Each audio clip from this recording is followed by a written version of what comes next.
Hey guys, my name's Kim and this is Honey Trail Farm. If you're new here, every year I do a couple different sit-down videos. This is going to be the first of the renditions, mainly because I'm getting ready to start these seeds like now. And I'm also waiting on a couple of varieties to come in the mail for tomatoes. So my second video will be tomatoes. So if you're not into listening about how fun varieties are, then I'll see you on the next video. But if you are a variety connoisseur, such as you might appreciate this video. I was all prepared to go outside and film this, and it is literally flurrying outside, and it was 55 yesterday, so that's depressing. But spring is on the horizon, people. We've almost made it. Today, I am going to tell you all of the pepper varieties that I'm growing this year. And I every single year, I'm like, I'm gonna rein it in. And this is my reined in list because I now have been growing long enough that I have favorites. And I've also been growing long enough that I know what I'm gonna eat and what I'm gonna use. And peppers to me are delicious. I love peppers, but they also like serve a purpose.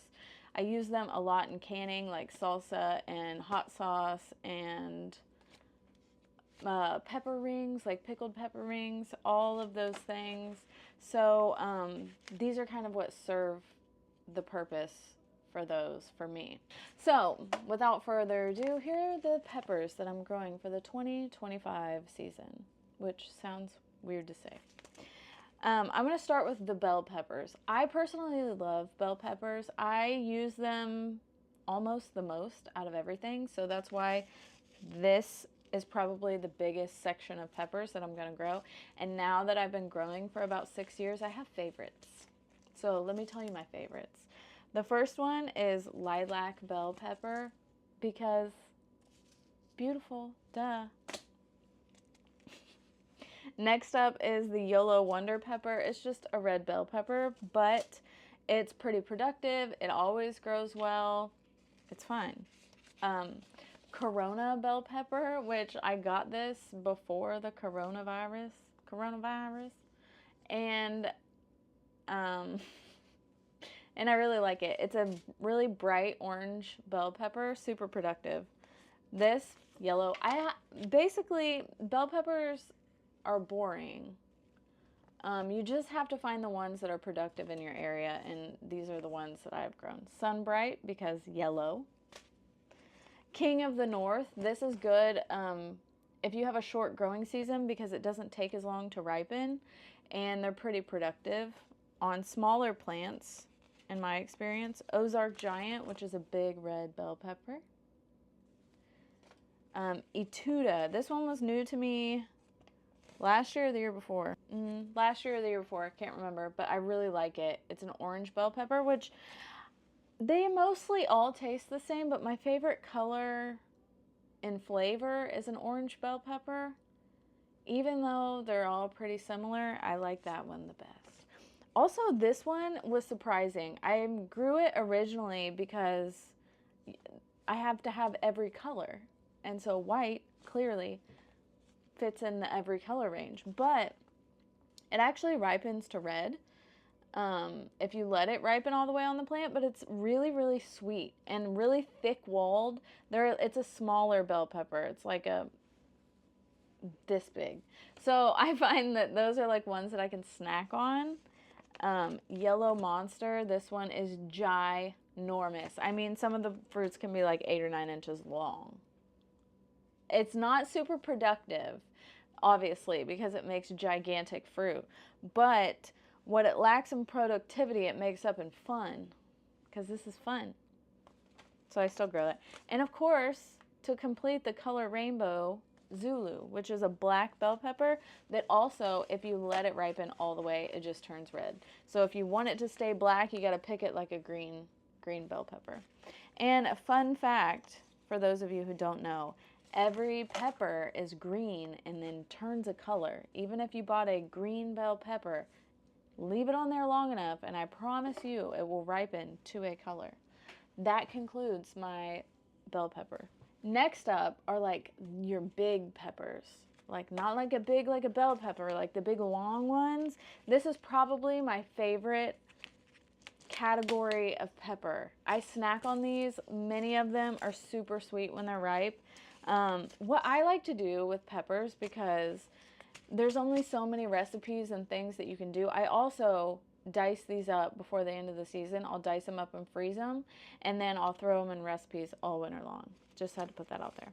But one of my favorite things to do in the summertime is to take a bell pepper, some like lunch meat of some kind, and then like herbs, whatever else you want to stuff in there. Onions, herbs, tomato, and make a sandwich. You gotta put a little cream cheese in it too. You make a sandwich with your bell pepper, and it is the freshest, crunchiest, most delicious sandwich. And as a person who loves carbs, I almost would rather have a bell pepper lunch meat sandwich than like a ham sandwich on bread. So that's what I'm going to use all of these for, and I have several different varieties in this category that I really like. First up is the Corno de Toro. So I have the red one and also the yellow. It makes like a nice big pepper, and they're long and they hold on the plant really well, and they're delicious, and kind of pretty much the same thing, but is slightly larger. I about said tomato. Pepper is the giant Marconi, and I'm growing this both in red and golden because you have to have all of the colors. This is the first year that I've grown the golden one though, so that's fun. Also, you'll see me have all of these packs, but I'm not buying them every year, you guys. I save the seeds and then I put them back in there so that I have the picture. So fun fact, don't throw away your seed packs if you want it to still look nice. And remember what they are, because once you get into too many varieties, you start to not know what they are. I like this one too. According to the back, you're supposed to pronounce this Chodosherdo. That doesn't seem right to me. I don't know how to say it, and I don't need to say it, but it's good. I'm also really into grilling peppers, so like to blister them on the Blackstone is what I usually use, but on your cast iron or whatever. So delicious. Next is the Cubanelle. It's just fun. It has a thinner wall than any other of these, any other of the peppers that I've mentioned so far. So it's really good for grilling, but you have to pay attention because it'll turn to mush really fast if you're used to grilling a regular one. I grow this one every year. One of my favorites. Ajvarski, I think is how you say it. Plants are super productive, super thick-walled. Both of these that I'm going to mention are super thick, super crunchy, delicious. What you can do at the end of the season, and what I like to do with all my leftover like red bell peppers or grilling, frying peppers like these, is I broil them in the oven with some olive oil. You can also roast them, but I'm impatient, so I like to do that because then it makes the skin slip off your pepper, and then you pack it in a jar with olive oil, and it'll last months in your fridge. Always use your nose. I don't do like food safety guidelines. I just like sniff it and it smells bad, it's bad. And if it smells good, it's good. And that is my trick for making like roasted red pepper hummus in the wintertime with your summer veggies. And it's delicious. Anyway, my last one is this Lesia pepper. Super, super thick-walled, little blocky, chunky pepper. Would be really good filled with like cream cheese and spices and garlic. The next category, and this video is going to be probably significantly shorter than my tomato video because I love tomatoes and I grow so many varieties and I'm not ashamed at all. But we're not on that. We're on peppers. This is one of my favorite peppers. It takes forever for these to ripen. Forever. Like in my zone, I usually don't have habanadas till like the end of August. And then after that, the plants are absolutely loaded and you have more than you know what to do with. These are such a good flavor that you don't find in other sweet peppers. It's very citrusy, very like I've never had a habanero because I don't like hot things, but I think it's supposed to be like that without the heat, but they're delicious. And actually, fun fact, they get even better if you dehydrate them and turn them into like a seasoning powder. That's what I did with all my leftovers this year, and it is delightful. So good. Pippin's Golden Honey. I've been growing this for a few years now. It starts out that like really dark color and it ripens to orange. And it's just a fun little snacking pepper. I don't think the flavor is like out of this world or anything. I actually do have favorites that I'll talk about in a minute, but it is still worth growing because it's fun. Because it changes colors from black to orange, and that's fun. Jimmy Nardello, I had to reorder my seeds because as an avid seed saver, I save as many seeds as I can. For one, I'm cheap. For two, it's like collecting. I like collecting things, and so I'm collecting the seeds at the end of the season, which also makes them better adapted to your region. So after years of growing the same seeds that have been used to been growing where you are, it gets better with time. But anyway, the thing about peppers is different from other seeds. Like if you save a zinnia seed, of course it's going to be a zinnia. You just don't know what color because a bee lands on one zinnia to the next, to the next, to the next. So it's a surprise. Also with tomatoes, same thing. You can save your tomato seeds without doing anything, any type of like keeping them from cross-pollinating, which every year I say I'm going to do, and every year I get lazy and I don't, and I just save them willy-nilly, which is fine. The problem with doing that with peppers is it can cross with a hot pepper. Now the thing that you thought was a sweet pepper is now a hot pepper, and it's painful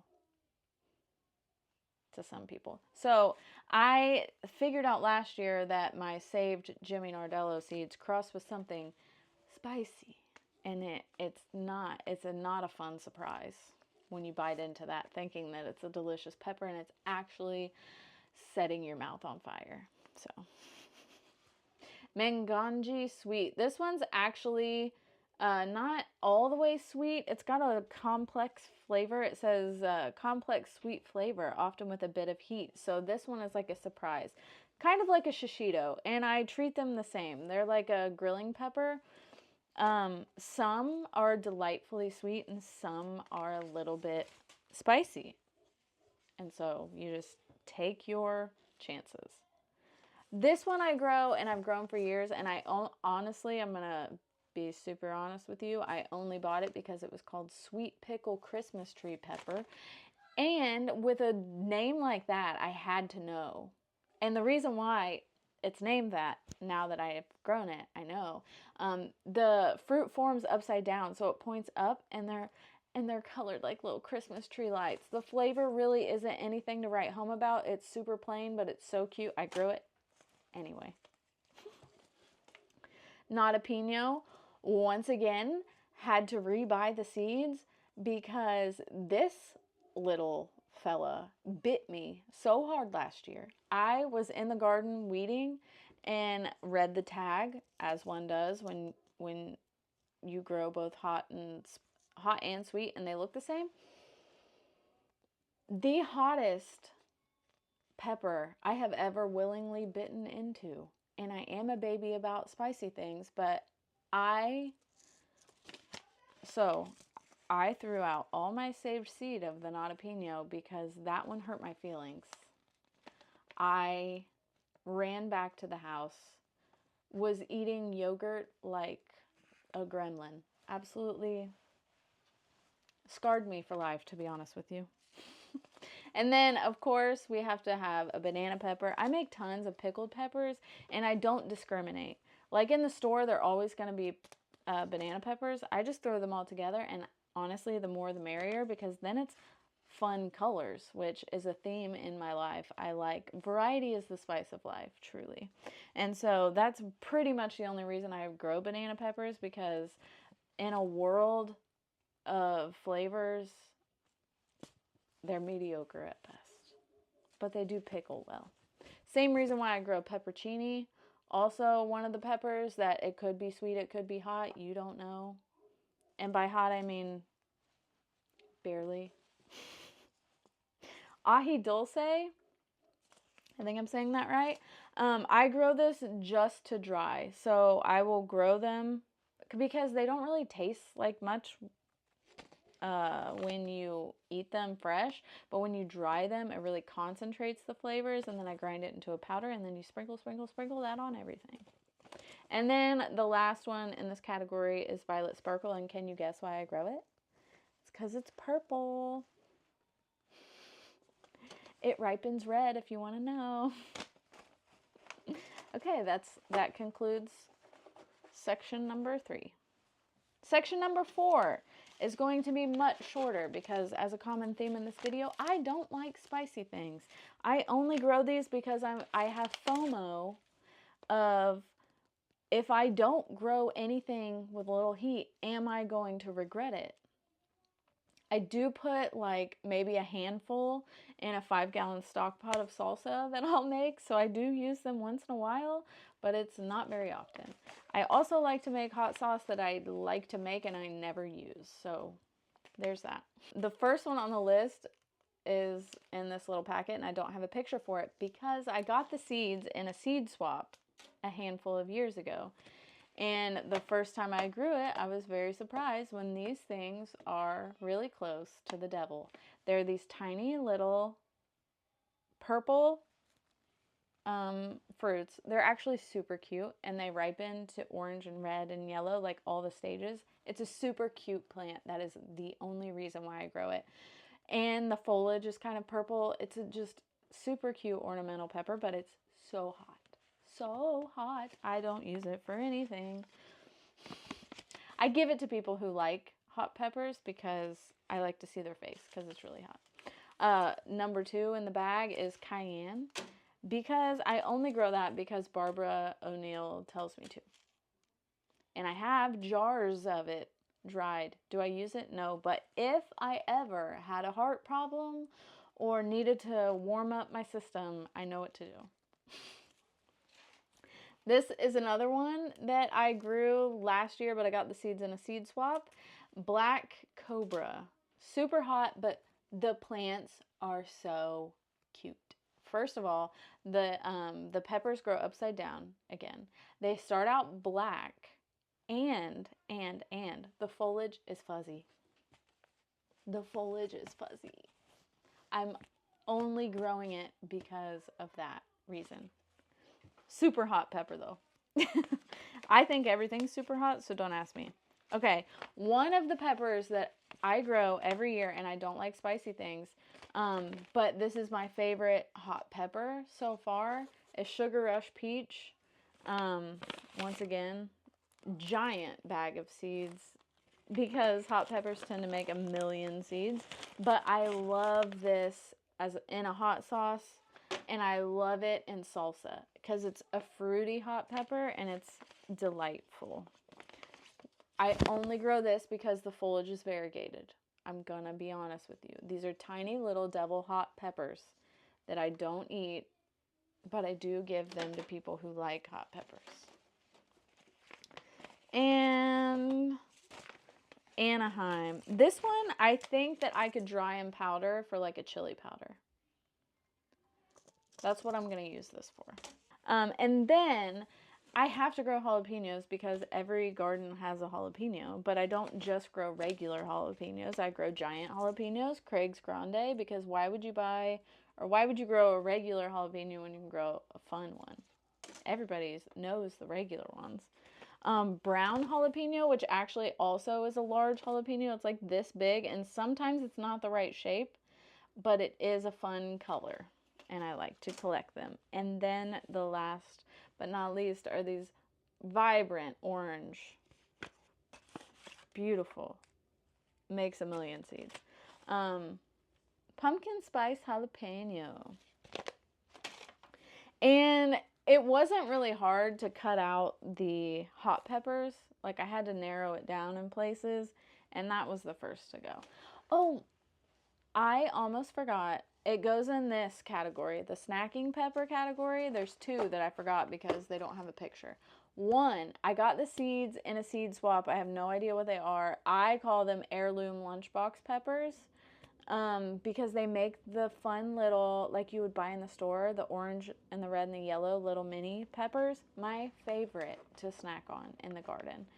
I grow them every single year, and I will never not grow them. Also, I just figured out that I don't have any seeds. Somehow, some way, I have no seeds for my favorite pepper to cook with, and it's the shishito. I wait all year because there's no way to preserve them. They would turn to mush if you froze them.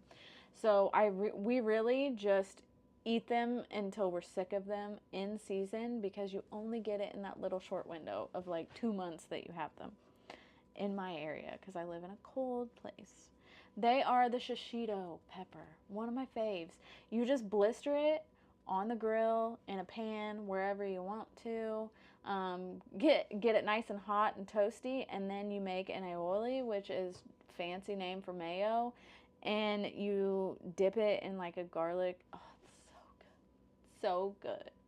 And I can't wait until I have them again.